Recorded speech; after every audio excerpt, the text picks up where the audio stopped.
हमारी संस्कृति, हमारे संस्कार सदा रहें हमारे साथ। सब्सक्राइब करें तिलक। उन्होंने अपने अहंकार के कारण तुम्हें जीवित छोड़ा है मित्र, अपने अहंकार के कारण। यही उनके दुर्भाग्य की निशानी है और उनका यही दुर्भाग्य हमारे लिए सौभाग्य सिद्ध होगा। सौभाग्य। तुम हमारे सम्राट हो मित्र। अगर आज तुम ही ना होते तो हम सब बिखर गए होते मित्र, बिखर गए होते। भाग्य ने तुम्हें इसलिए जीवित छोड़ा है मित्र कि तुम्हारे नेतृत्व में हम उन अहंकारी यदुवंशियों का समूल नाश कर दें। इसलिए हिम्मत मत हारो मित्र। तुम्हारे हृदय में इस समय जो प्रतिशोध की आग धधक रही है, उसकी ज्वाला को शांत मत होने दो मित्र, शांत मत होने दो। उसे और भड़कने दो, और भड़कने दो।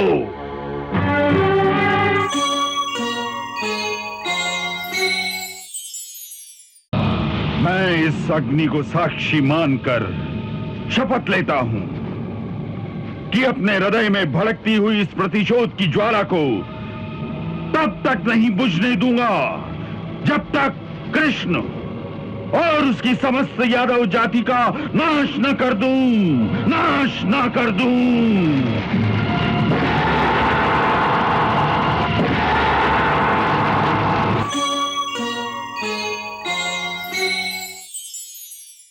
मथुरा के युद्ध ने यह सिद्ध कर दिया है कि विजय सदा धर्म की होती है और धर्म का आधार है सत्य।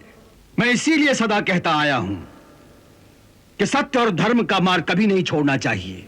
एक भूल जो हमने की, मथुरा वालों का साथ न देकर उनके शत्रुओं की सहायता की, उसका परिणाम यह है कि आज हम मथुरा को मुंह नहीं दिखा सकते। हमने तो जरासंध की कोई सहायता भी नहीं की, फिर आप ये बात कैसे कह सकते हैं?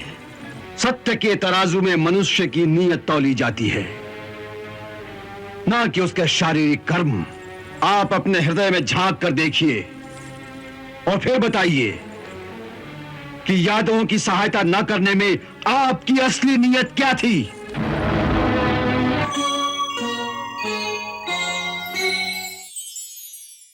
क्या आपके अंदर में यह विचार नहीं था कि यादवों के हारने से पांडव कुमारों का पक्ष लेने वाला कोई नहीं रहेगा? फिर आप जब चाहें बेखटके अपने पुत्र दुर्योधन को युवराज घोषित कर सकेंगे। हमने तो युवराज के बारे में भी कोई निर्णय नहीं किया।